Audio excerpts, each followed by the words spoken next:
Okay.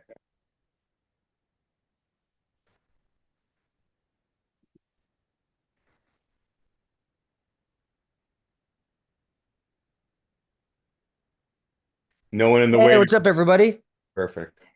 All right, this is Dave Stephen Patterson with my brother from another mother, the boss, the big sticky cheese, Neil Lebovitz, and we're going to jump right into it here in just a minute. For those folks you don't know, Neil and I started a community called the Syndicate.chat. It's a recruiter-only community, completely free, by the way, and we are about 7 weeks into a program called Foundations Live. This is a free training, a soup to nuts training on recruitment.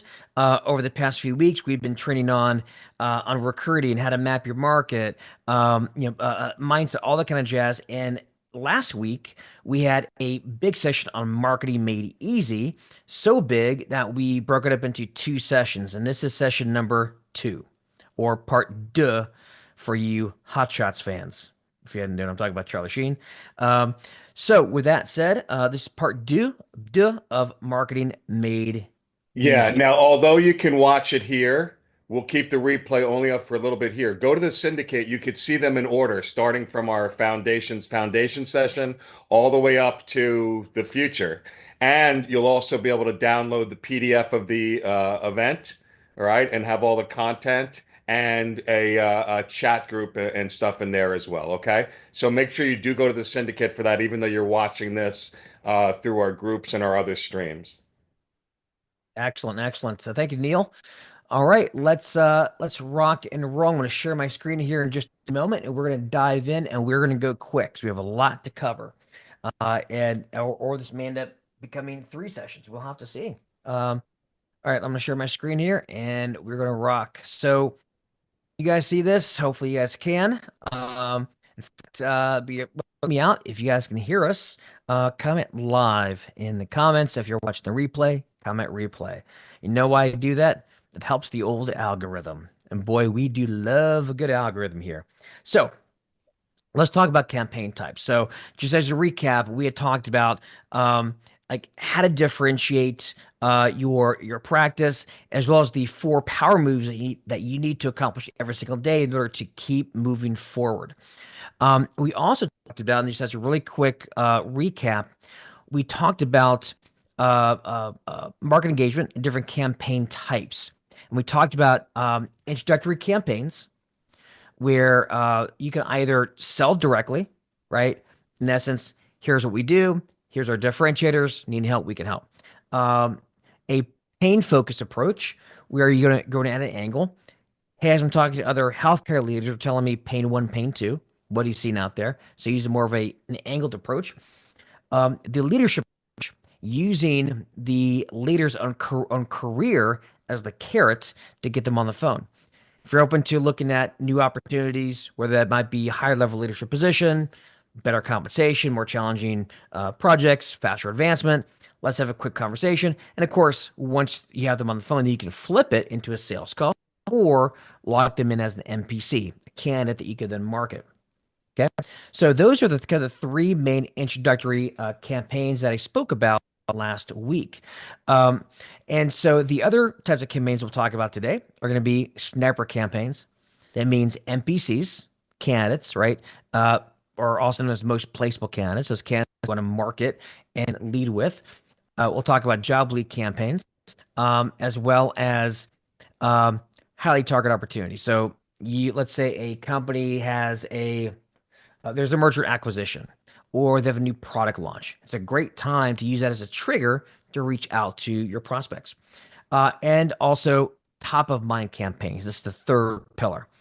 Um, Ideally, most of the clients that you get aren't necessarily going to come from the first initial outreach that you do. It might be the third, the fourth, the fifth, the sixth, the 12th, the 15th, the 20th. It takes time to build familiarity with your prospects, but there's a lot of competition out there. So a big piece of this is once somebody goes through your introductory campaigns, put them into a top of mind nurturing or drip campaign. Okay. Much That's how like you this build is top of long-term mind for Digital relationship. Headhunter and Boss, which we won't do the commercial this week. You could see it all last week. But seriously, you never know at the right time, at the right place when you hit someone on it. So all these pillars are critical to think about and to hit. 100%. 100%. Um, so with that said, let's talk about introductory campaigns and let's talk about actually dive into examples because I've already again last week I talked about the different types of introductory campaigns. So I want to do a quick recap. I want to dive into actually what these campaigns look like, right? Like the actual wording behind them. Okay. So this is an example of a really good direct selling introductory email, right? This would be the first message or first email in a sequence of usually 4 to 6, 7 messages in a row. Okay. So let's walk down the top here. Personalized intro. That's where you ideally, when you reach out to a prospect, research something about that person, whether that be a recommendation of theirs that you can mention. Hey Bob, I saw what Bob Evans said about your ability to lead multicultural cross-border teams, something like that, right? Or could it be something more specific to the company? Hey, I couldn't help but notice your recent launch of your XYZ product and how it delivers ABC benefit to the market. Really cool to see what you guys doing that lately. Anyway, right? You just some sort of personalization that shows you've done your research. I'm not going to get into the details here, but you can use AI. But it's really easy to mess this up with AI. So just be very careful with sort of AI systems that you use. Clay.ai is one, but you can personalize your messaging. That's it. It'll help you get into the inbox much, much faster. Okay. That said, I'm curious about XYZ Co. and how you're handling the massive talent shortage in the SAP space. Quick intro. My name is David, founder of Kineta. I'm an SAP recruiter with a deep network of available talent. Focus on those who can build and deploy solutions and products quickly. Right? That's my value statement. We work our tails off to recruit extremely hard to find SAP talent blazingly fast without making you spend an arm and a leg in the process. Uh, in fact, my team averages 3 on-target candidates spent within 5 days on each search we take on. Obviously, those numbers may be different for every industry, but it's a great way to differentiate yourself using your actual stats and numbers. Would you be opposed to learning how we could do the same for you? P.S. If you're unsure if we get the job done for you, check out what name the client has to say, and then paste your testimonial right in there. Now, love to use testimonials directly in email. It's one of the best differentiators that you have. But this is an example of an introductory campaign that is a bit more direct. Okay. Now let's look at what a pain-based message would be. All right. So again, you use the same sort of format, personalized intro. In this case, I actually have one listed. Saw Ronnie Reynolds' recommendation on your LinkedIn profile, innovative with a wealth of knowledge. It's surprising how few CEOs earn their people's respect enough to warrant such a killer LI reco. Kudos. Quick intro. My name is David, founder of Kineta. I'm a CI, OpEx recruiter with a deep network of available talent with a focus on those who can build and deploy solutions quickly. That said, I'm curious if this will resonate with you. When I talk to other CI OpEx leaders, they usually focus on one of two things: filling gaps within your project teams. How can we keep our rollouts on schedule and in budget by pipelining vetted CI talent, despite a razor thin candidate pool? Or two, developing and upskilling project teams. How to identify up-and-coming leaders who can mentor junior CI talent so we can quickly scale up to meet increasing project demands. Which of these is a bigger focus for you? Now, notice what I'm doing here. I'm not directly selling. However, if any of my prospects feel either of these two pain points, filling gaps within their project teams, or in this case, developing and upskilling their project teams, if they feel pain in either two areas, that's specifically what I can help with. Okay. And so this is a great way to kind of go in at an angle. Now, with this sort of campaign, you'll still get the normal replies, right? You'll still get, well, we don't have any needs right now. We don't use recruiters because they can tell what you're trying to accomplish here. But you'll also get people who will say, well, actually, David, it's this, or actually it's that. And some may even give you a well thought out answer. Get them on the phone. That is your foot in the door. So as you can see, this is a more consultative approach, and you'll get more replies out of these. So so in essence, this it's a great way to get more replies out of your campaigns and appear more consultative. All right. The third major introductory campaign is leadership. This is where you're taking a career development focus. It's very high level positioning. It's much more consultative and what I like to call anti-flip positioning. For many of you old school recruiters, you're familiar with a flip call. Lying to get on the phone with a candidate, pretend to have a job for that leader, and then disqualifying them on the phone, and then saying, "Oh, well, hey, by the way, gosh, I'd be remiss if I didn't ask, but do you use recruiters, Bob?" And obviously, that's a bit of a bait and switch. It used to be very common with old school recruiters. I like to take a bit of an anti-flip. I like to use what I like to call anti-flip positioning. I won't get into the details here. It's a bit esoteric, but I have a program called the Leadership Campaign if you want to know how I like to flip these calls. I will say, however, the great thing about this is that because you're focusing on their career, right? Because you're focusing on their own leadership development and market insights, and because we're couching this as a confidential exploration of what they may want for their future opportunity or next opportunity, right? Um, you'll get a lot of response to this. And if you work it correctly, like you'll get 5 to 6 times the response. Work it correctly, you can still flip to a sales call, just not the clunky way that I just described, right? I like to use my anti-flip method. It's a great way to pick up NPCs. So if you're just starting out, you got nothing going on. Run leadership campaigns, a lot of them.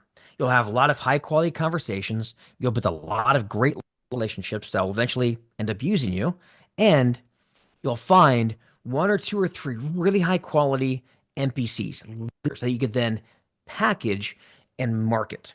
So if you want the fastest path to money in this business, if you're just starting out, run leadership campaigns, find some NPCs, and then run with those NPCs. Yeah, A really listen, fast way to fast to track add things. on to this, the only I don't want to call it a downside. The only time where it doesn't work per se is that you're dealing with people at a hiring manager level and a more senior level. So you don't necessarily get all the other types of positions or people that you would go after.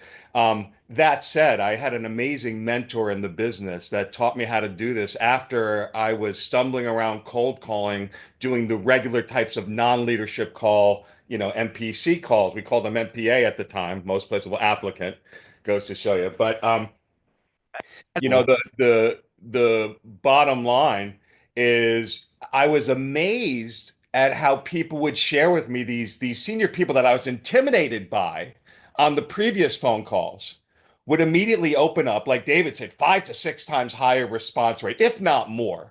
I got to imagine the number's even higher. That's really concerning. Conservative here, yeah. Will tell you their salary. They're going to tell you the personal stuff going on in their life. They're going to tell you their benefit. I mean, they just open up to you because of the angle through the door that you went in. So I can't say enough about this angle. It was profound for me in forming me 100%. when I first started in the biz. Well, you know what I think, Neil, that's actually a great point. You develop much deeper, you have deeper conversations, deeper relationships. One thing that I let me take that off here. A little bit of a pop up. All right, I don't know where they went. Anyway, but one thing that I love about this is that or we're really um, connected for me, right? When I realized this, there's a company called Marchon Eyewear. For those folks who don't know, Marchon Eyewear makes eyewear. And there's the VP of IT at the time. I don't know if he's still there or not, but the VP of IT at the time, his name was John Anthony. And for those who don't know, I used to recruit SAP. That was my niche. So it's large scale IT systems.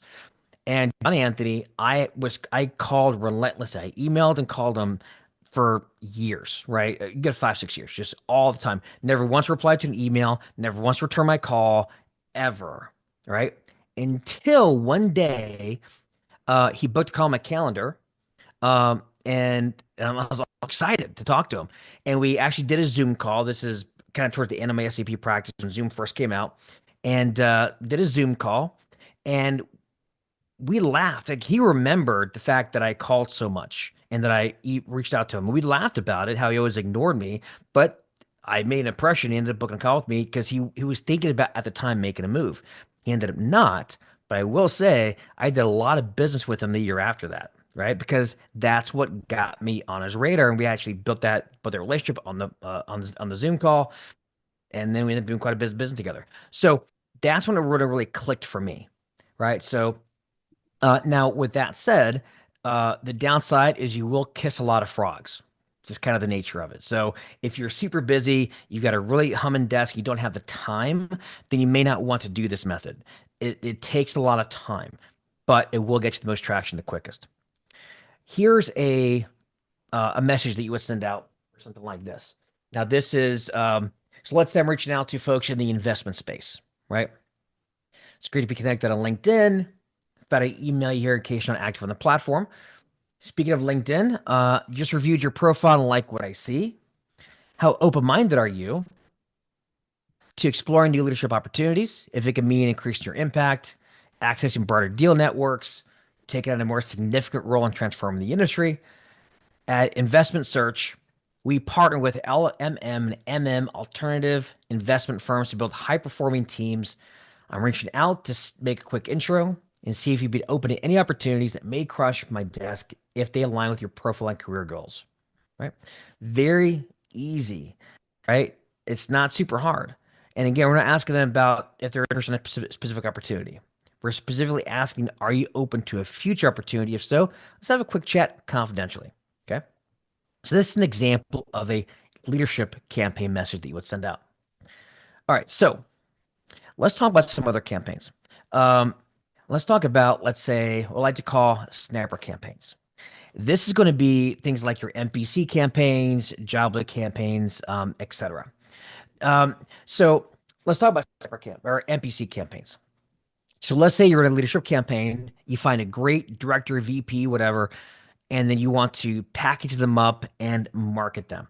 Well, one of the great things about NPCs, it takes a lot more effort. You can't just mass market to 5,000 prospects with an NPC. Doesn't really, it doesn't look good on your side, right?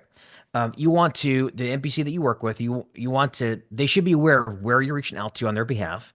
And very few high level candidates want you to be reaching out to thousands of companies on their behalf, right? Because oftentimes they're currently employed and they want to keep it confidential. Okay. But the one thing I like about this, despite the extra work it takes, is that it's a demonstration of higher value. Every other recruiter known to man always says, we find the best people. Now, some may say it better than others, but at the end of the day, if you roll up and say, oh, yeah, I find the best people. In fact, here is a senior VP of AI that no one else has. That is the ultimate demonstration. And what I found on these NPCs is that if you're rolling with a high level NPC, oftentimes they don't need that person, although if they do, that's great. But a lot of times it gets your foot in the door. Well, this guy looks pretty good, but we don't need somebody like that. But you know what I do need? I do need a solution architect who can do A, B, C. Can you find me one of those? Right? That's very common. So the value of an NPC is to get your foot in the door, demonstrate your higher value. And even if you don't get in there on that first try, if you send good quality NPCs over the course of a quarter or 6 months, maybe 2 or 3 or 4, they're going to get the impression, oh, this guy knows what's up. He has access to the best people. So that's really the value there. The other thing to think about is when you market a leader, it's easier to go down than it is to go up. For example, again, I was SAP, that was my niche. If I rolled in with an SAP analyst, it's okay. I mean, everybody, this is first, I wasn't that special. And it's not like they're going to say, well, this SAP analyst looks good, but can you find me a VP or a director? They're not going to assume I can recruit that. But If I rolled in with a director level, like a super high level director of SAP, and they don't need somebody like that, but oftentimes they'll say, well, actually, we don't need that, but we do need a solution architect. They'll go down a level or two. So it's always easier to go down than it is to go up.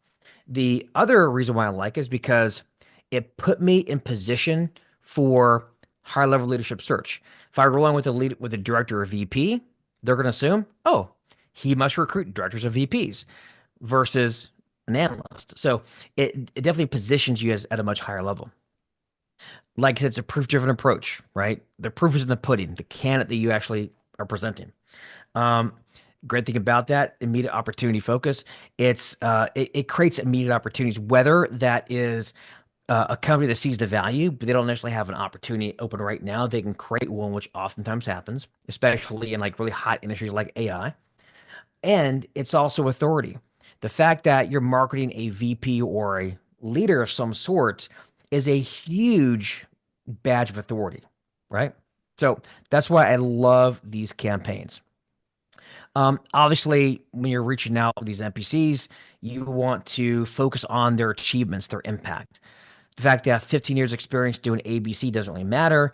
It's specifically what do they do to make money, save money, or impact a process that improves the bottom line. Ultimately, that's what companies hire people for. Make MSA, money, right? save Made, money, improve a saved, process. achieved. Yep. Right. Yeah. Make, save, achieve. That's right. So quantifiable results. Reference. Reference highlights.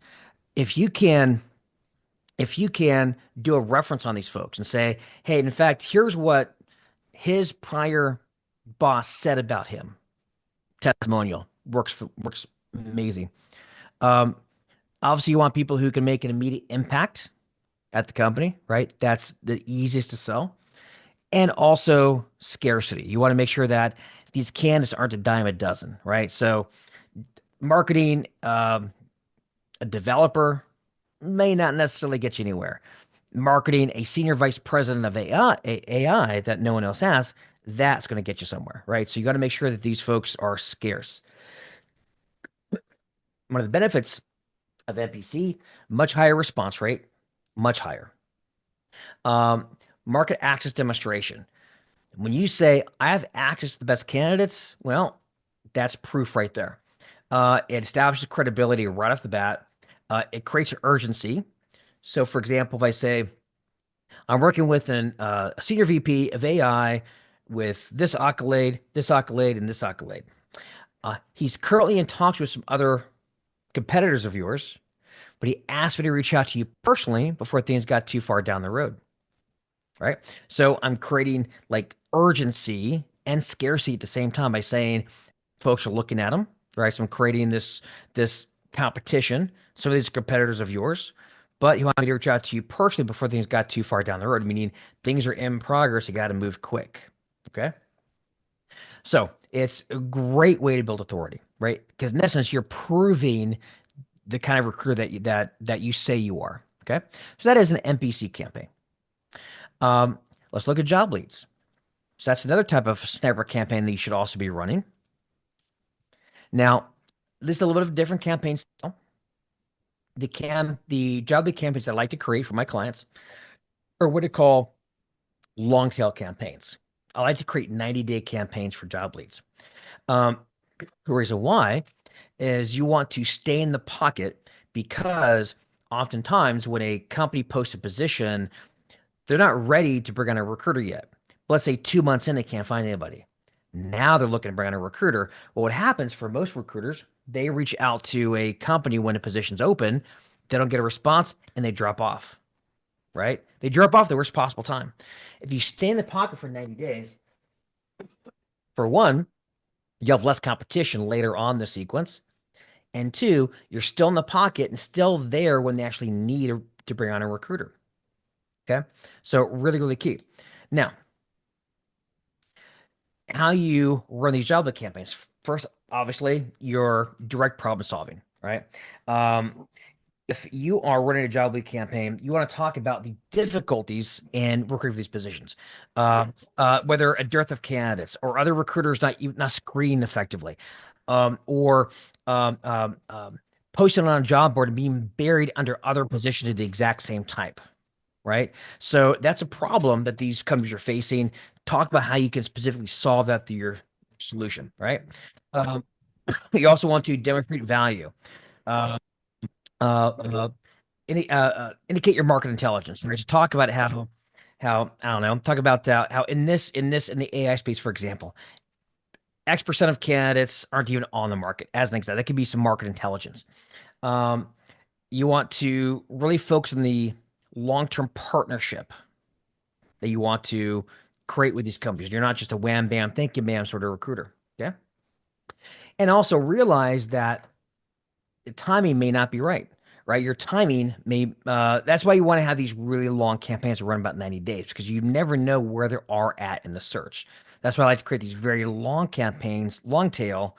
So when they are ready, when the timing is right, I'm still in there in the pocket reaching out. And you want to run these campaigns where you're basically pinging them maybe every 2 weeks. Okay. Um, Now, some of the benefits, you get a higher conversion rate. If you've been emailing or reaching out to these folks for 90 days, it's a you get a fairly high conversion rate as far as replies and as far as interest because again, you're building familiarity with just repeated messaging. Obviously, be tactful, don't bother them, don't overdo it. But the key is you got to be in the pocket. Okay. Right, and be Um, in the pocket of where the business is. This is why people that don't use this technique enough blows my mind because look at it like fish in a barrel. You can have two fish in a barrel, or you can have 200 fish in a barrel. And, where is it easier? Where's the greatest likelihood when you make a call? And that's where we know something's going on. You know that they're currently looking to solve a problem. And in an ideal situation, you take it one up and you get job leads where you know they're already using an agency. They're already using one of your competitors. Right then you stay in there, and then it's a chance where they'll finally let you in, or the other agency might screw up, or someone took a counteroffer and the position's reopened. And it's just you want to be where the action is, and you can create that action and filling up the barrel. 100% correct, deal. Thank you. Exactly right. Exactly right.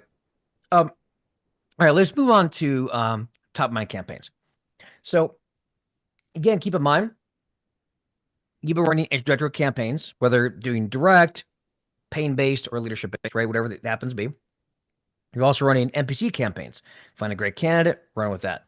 Go after job leads, right? Because obviously they have a need.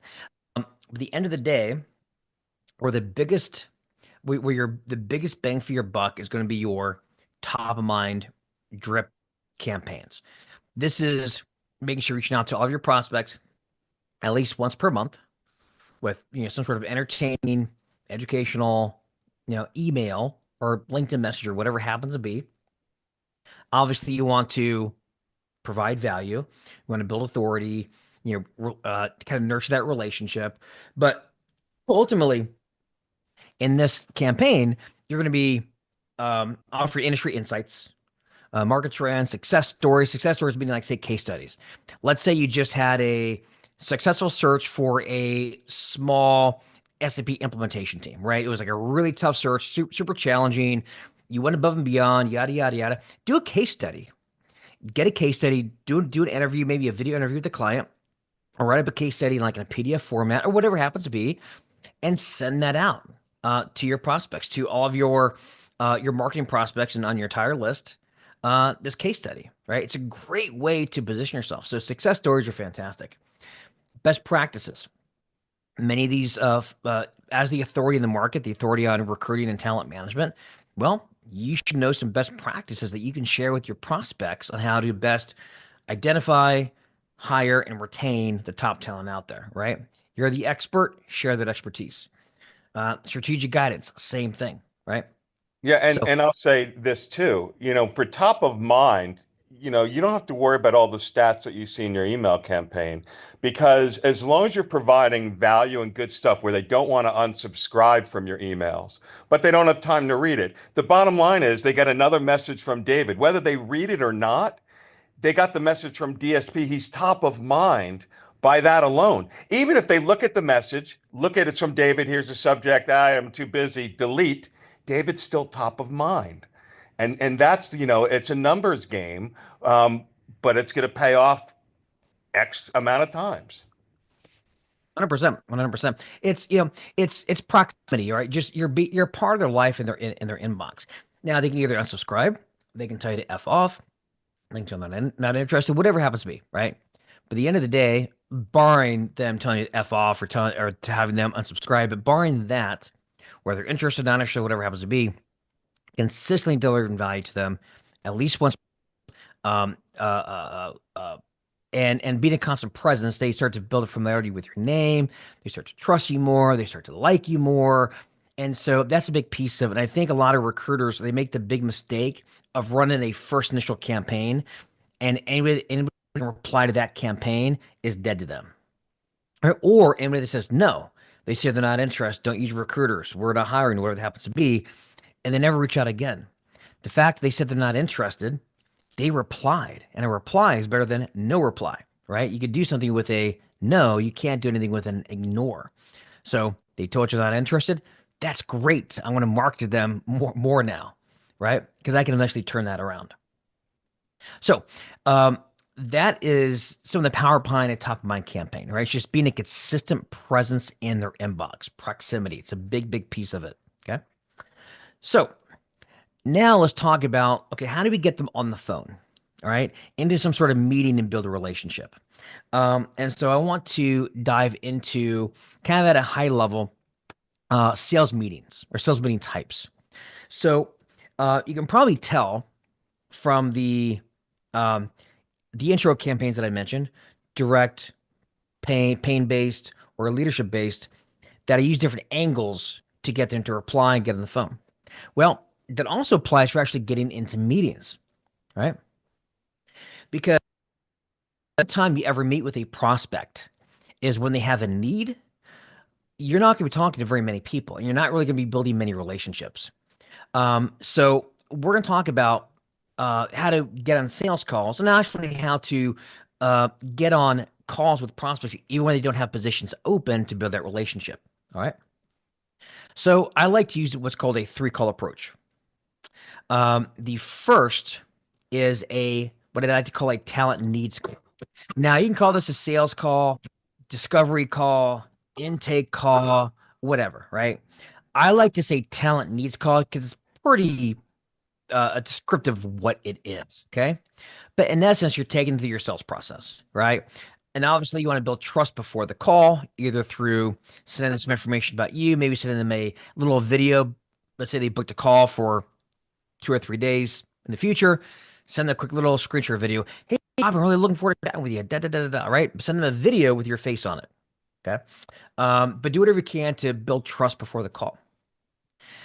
If your prospects are educated, not they went to Harvard, but by educated meaning they know who you are, they know the value you provide, you've been in their inbox repeatedly, month after month after month after month. You don't have to do near as many backflips on the call to build your credibility. Same thing applies on my own sales calls. When someone books a call on my calendar, a lot of times, in fact, almost all the time, they already know who I am. They've watched a bunch of my content. They're in my Facebook group. They're on my email list. And even if I don't know them personally, they know me very well. And I rarely have to actually introduce myself. I can go right down into let's see if it makes sense to work to do business together. And I don't have to spend a lot of time trying to be it's my credibility, right? I was once a recruiter just like you. I don't have to do any of that. Right? So the more that you can do that, the easier these calls will get. But that is a regular traditional sales call. So the second call is what I consider my catch-all. This is a strategy call. When I first got into the business, I was management recruiters, MRI, and it was drilled into my head. Look, do whatever you can, find any excuse to get on the phone with prospects and talk to them. Talk to them about their cats, talk to them about their sports teams, talk to them about their business, whatever, but build a relationship with them because that's how you get business. And in fact, that was so important was we didn't even take a look at the number of dials you made in a day. The core metric for us in my firm was 4 hours of phone time, meaning from the moment you pick up the phone, it sits down on the cradle Add that all up throughout the day. And if you get 4 hours, you're making six figures. Back when six figures meant something, right? Well, same that approach still is still the case today. However, because people don't pick up the phones like they used to, and obviously cold calling is still important, don't get me wrong, but offering strategic advice to your prospects, so you reach out and let's say you're using a priority pain approach. And you say, when I talk to other prospects, they tell me pain one, pain two. And they say, well, actually, it's this, or actually something like that. Offer to get them on the phone and talk about it. Help them through their problem, right? You're the expert in talent management. So it's best when you use situationally, right? So you got to obviously have some sort of situation that you can specifically help with and offer to help, whether it be networking, best practices, maybe, I don't know, maybe they have a brand new position and they don't know what to pay. Well, you know all the salary levels. Get on the phone and offer them that information for free, right? Build that relationship, right? And so it's great to really build a relationship, and you'll get more calls with prospects if you offer these sorts of strategy calls. All right. The third, and I've talked about this in the leadership campaign. This is the leadership call, or call it a career call, whatever you want to call it, right? Um, this is the ultimate dangling carrot. Just like that example I gave with John Anthony with Marshall and Iowa, just like that example, right? Never ever once return my call, never ever once return an email until he was thinking at the time, I might want to leave. Let me book a call with this David guy, right? And then we built a great relationship after that because of that call and because I was open to talking to him about his career, right? So it's the ultimate dangling carrot. They're really easy to set up. As I said, 5 to 6 times or more the response rate on these sorts of campaigns. Um, right? It's great. You can flip the call. You can lock them down as an NPC. Those are fantastic. The only downside I will say is that you're going to kiss a lot of frogs. You're going to talk to a lot of people you can help, and that would not be a good client, and that would not be a good NPC. It's part of it. You just got to deal with it. Obviously, try to maybe filter out some of those folks before the call, but just know you got to be willing to kiss some frogs to get to where you want to be. Okay. First off. Secondly, it's really easy to get locked into what I call the endless conversation to nowhere, where they lead the call, right? Because they're a leader, they're used to leading meetings, so they're just leading the call. And you end the call at 30, 45 minutes or an hour later, and you didn't flip it, you didn't log down as the NPC, and you got nowhere because it was an endless conversation to nowhere. So it's very easy to get sucked into that. So I've got some training around that. If you go to the syndicate.chat in the premium course section, I have a course called Leadership Campaigns that specifically talks about how to run those calls. So you don't have to get sunk in these endless conversations to nowhere. Okay. So those are the three sales meetings. So I like to, and you don't necessarily offer this to everybody, but just have these available, right? Know that if you can't get someone on the phone to discuss their need for talent, because maybe they don't have an opening right then, be open to book a strategy call, offer them help, or maybe offer to talk to them about their own career. Whatever you can do, get them on the phone, get them into a Zoom meeting, whatever it happens to be, and build the relationship. All right. So with that said, those are the three cost strategy I like to use for setting sales meetings. All right. Let's talk about volume. Now, in our next session, our next big session, we'll be talking about cold calling. I think we'll probably um, uh, make this marketing made easy into 3 sessions because there's still more. I still got to talk about content and whatnot. Um, and then after that, we'll talk about cold calling. So when I talk about volume in terms of emails and LinkedIn message, all kind of jazz, don't think I don't like cold calling. I'm actually a big fan of cold calling. I think cold calling is great. And when we talk about cold calling in our future session, I'll talk about how you can incorporate cold calling in your email campaigns. Okay. But let's take cold calling out for a second and just think about, okay, what kind of volume do you need? Um, what I've found, and this is different for every practice, but most practices have usually between 3 to 5,000 prospects. I've seen some lower, some higher. I've seen some with 10, 15,000 prospects. I've seen some with like 1,000 prospects, and that's it because they're super, super niche. But generally speaking, for most practices, and I've worked with hundreds, it's between 3 to 5,000. Not companies, but we're talking 3 to 5,000 individual prospects because one company may have several. So to make things easy and to kind of organize this, if you're working with a CRM that and you're running outbound email campaigns every month, right? Using maybe multiple outbound email accounts. What I find makes it easier is if you map your market, you've got you say your 4,000 prospects, break them up into cohorts of 1,000 each, right? And so run those 1,000 prospects in one of your campaigns to introduce yourself, whether they be direct, priority paying, leadership, whatever it happens to be. And as they run through the campaign, most people will not respond. It's just kind of the general nature of it. And some will, but move everybody into a top of mind campaign. Now, month two, take your second cohort and run them through. And when they're done, put them in top of mind campaign. Same for your third cohort, your third month, and your fourth on your fourth month. Where people make the mistake is doing too much too fast.